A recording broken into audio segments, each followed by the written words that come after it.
Hypothetically speaking, you wake up one day and China and the United States have elevated tensions in the South China Sea, Iran, North Korea, and the globalist combine have become a modern-day axis of evil, and now everything made in China is either under embargo or severely limited. Just how deep of a hole have we dug in the United States when it comes to the supply of necessities we need to survive? Most people don't realize that as much as 90% of the medicine they use comes from China, where pharmaceutical companies avoid U.S. regulations and benefit from lower production costs. China has become the world's largest producer of acetaminophen that's used in everything from Theraflu to Excedrin to Sudafed and beyond. And China is the world's largest producer of vitamin C, annually exporting more than 100,000 tons of it. How did America fall into such a deep decline? We can thank the Rockefellers, for one. John D. Rockefeller upended our healthcare system in the early 20th century. The discovery of petrochemicals led to a vilification of the United States' natural, nutritional, and holistic medicine system that was kicked to the curb to establish a pharmaceutical Goliath, shelling out patented synthetics that only treated symptoms rather than offering cures, while increasing the scope of Rockefeller and his robber baron cohorts' monopolies. Years later, David Rockefeller, in league with his globalist cronies, saw to the exportation of the pharmaceutical industry, leaving America completely defenseless in an unforeseen time of crisis.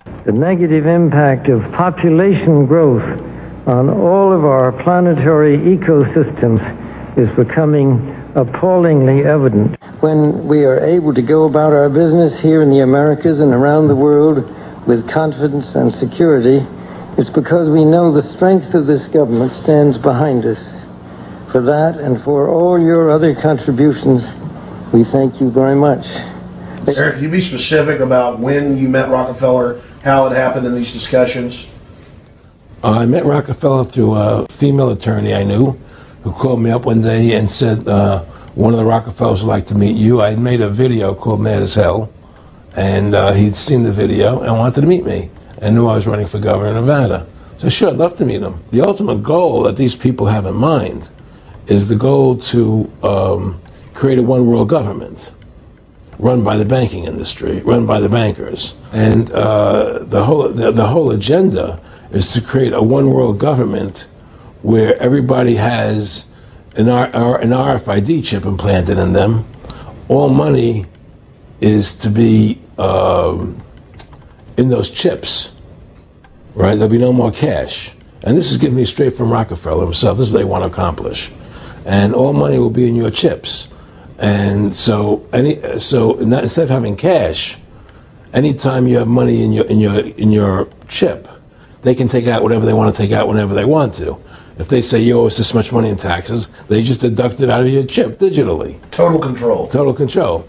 And if you're like me or you, and you're protesting what they're doing, they can just turn off your chip.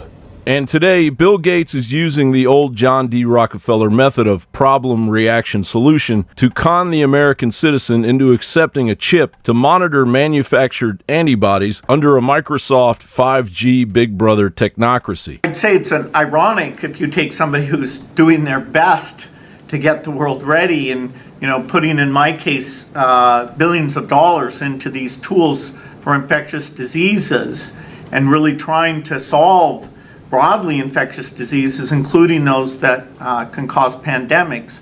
But that, we're in a crazy situation, so there's going to be crazy rumors. It should have been a wake-up call as iconic American brands like Levi's, Radio Flyer, and even G.I. Joe were made in China. But on the bright side, perhaps a Chinese embargo would finally wake average Americans from their TV zombie slumber. Because we don't make televisions in the United States anymore either. John Bound reporting.